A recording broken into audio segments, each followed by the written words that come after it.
Howdy, folks. I'm Sean, and I'm going to talk Dungeons and Dragons at you for about the next 10 to 15 minutes. This is going to be, as you can see by the titles, this is a campaign diary, but not in a traditional campaign sense. I've been running one-shots, seasonal one-shots, online for friends and strangers, and I decided that I wanted to kind of put my notes in some semblance of order, my lessons learned, just so I can keep improving. I'm going to break this down on what I consider my campaign whiteboard. We're going to go over how I structured my Halloween one-shot, the characters, the types of characters that were involved in the one-shot. Then I'm going to go over what worked, what didn't work, and what I would change in the future. So let's start off with what I call my simple three-part structure.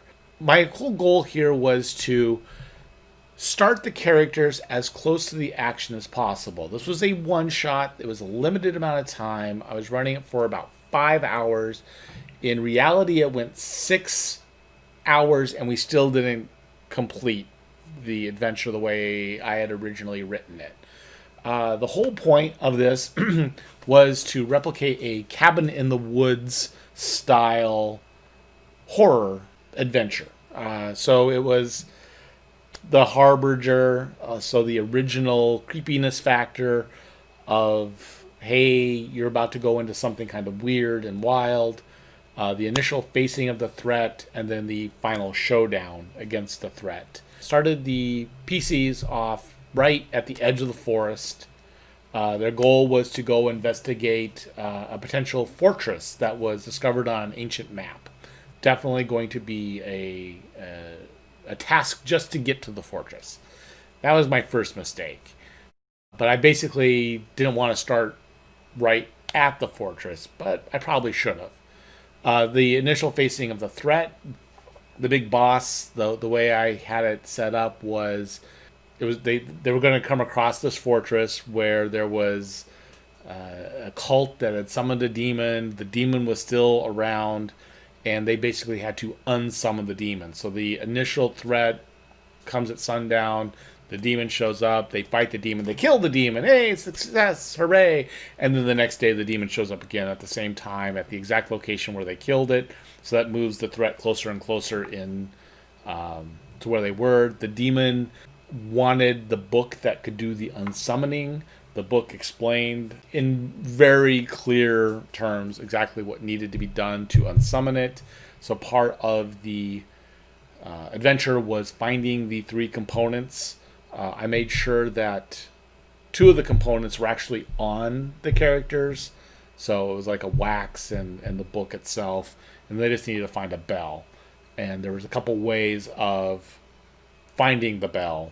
There was a bell to be found, or a bell could be crafted. And then the ritual itself would take about, if 1 minute of combat is 10 rounds, then 100 rounds of fighting. But we didn't want to do 100 rounds of fighting. The whole idea was zombies, creatures would be attacking, the zombie would be there. There was a defensive spot that they could hole up in if they discovered it.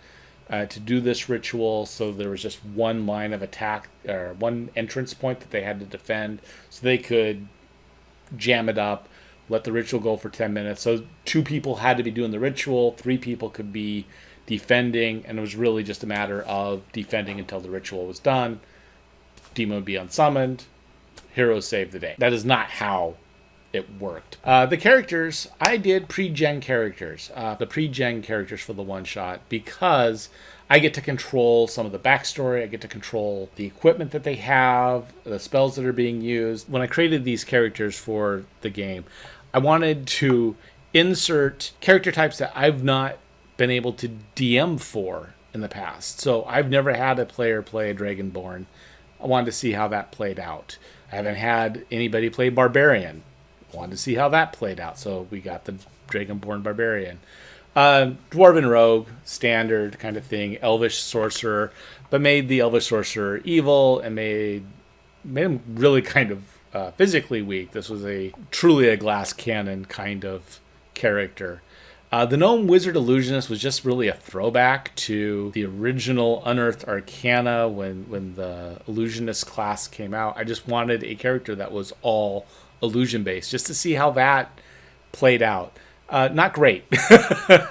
It really limited what the wizard was able to do. Luckily, the wizard had a wand of magic missiles that I had given them. But in terms of actual combat kind of stuff, they were very limited.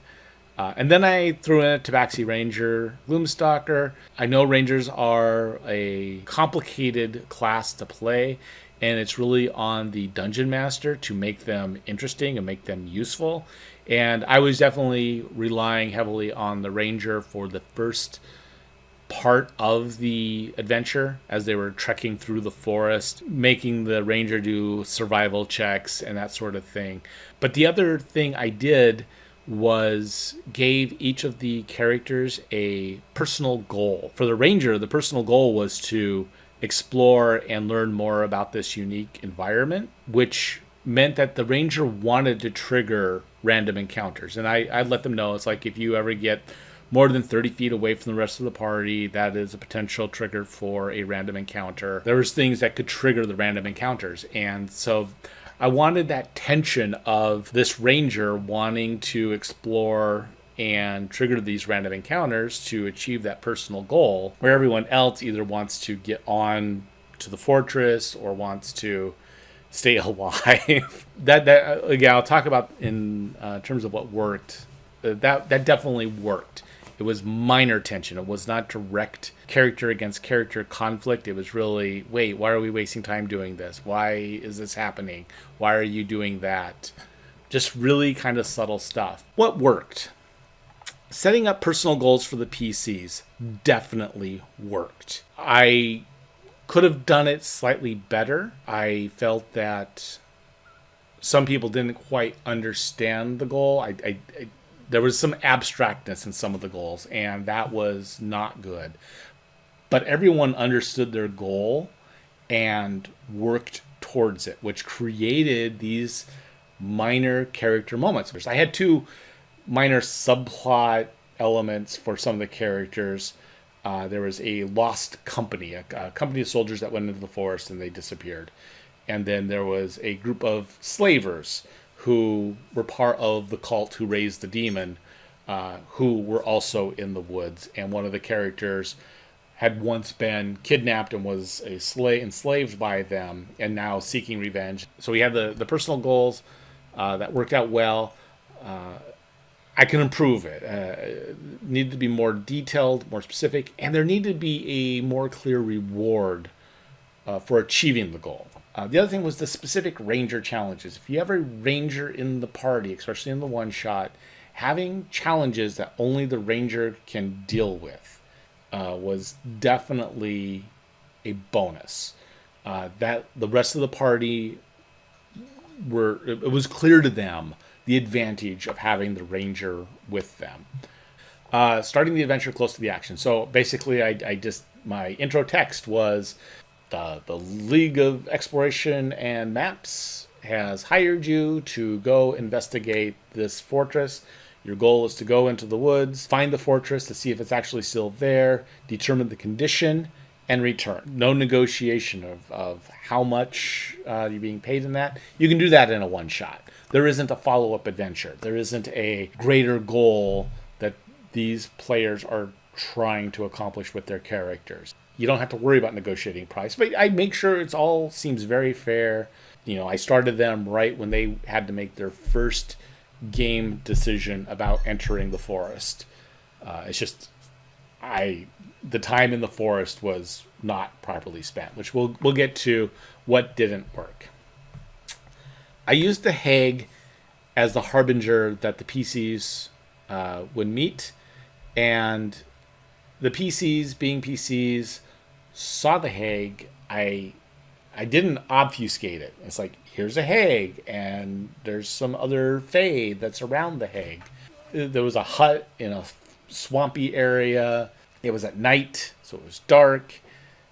There was nothing directly threatening about this, but they knew Hags were evil, that sort of thing.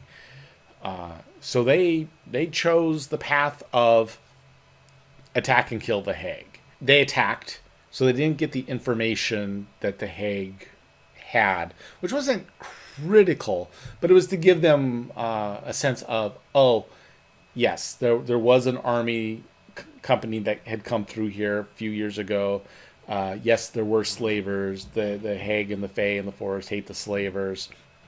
They believe they're cultists, and there's something evil within the forest. I was able to save it by having a random encounter be with a dryad instead of the Hague. So I used the dryad for some of the harbinger information.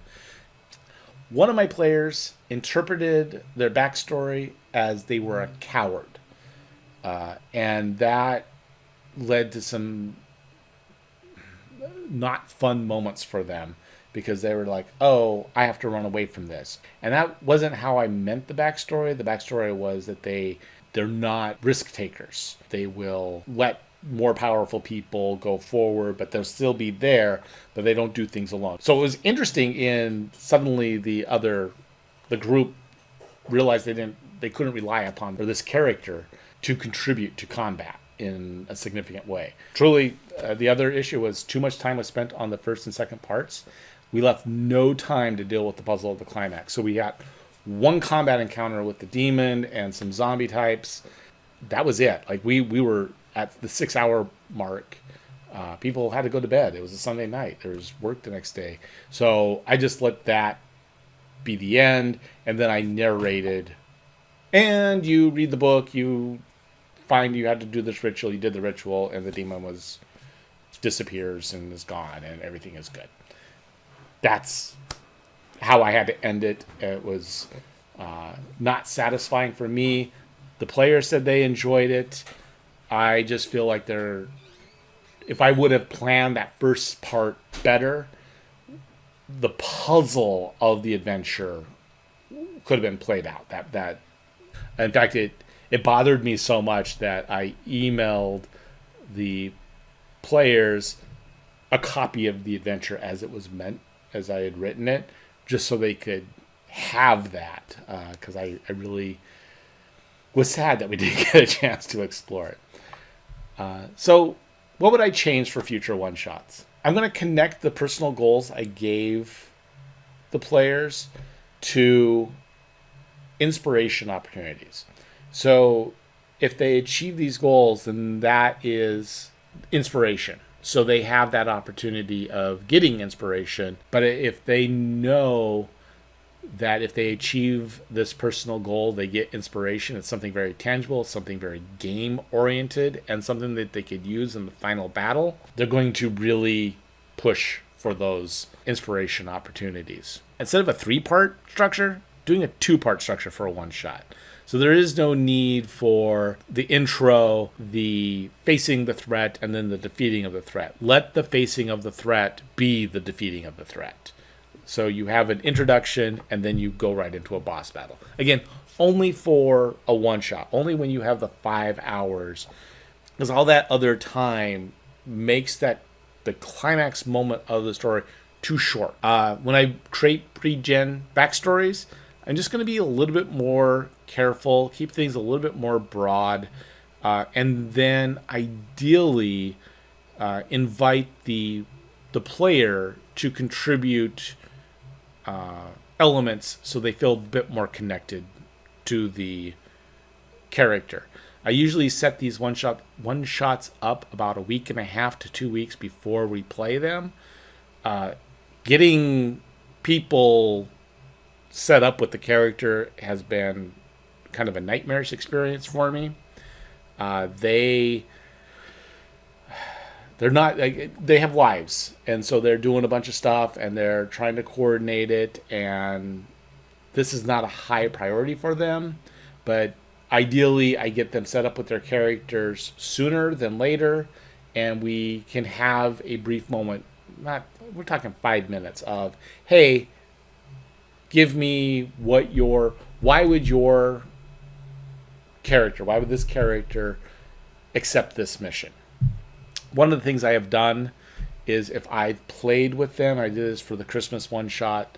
I had 3 people that I've played with before, and I basically said, create a 5th level character. Create the 5th level character that you want, and then we'll go from there.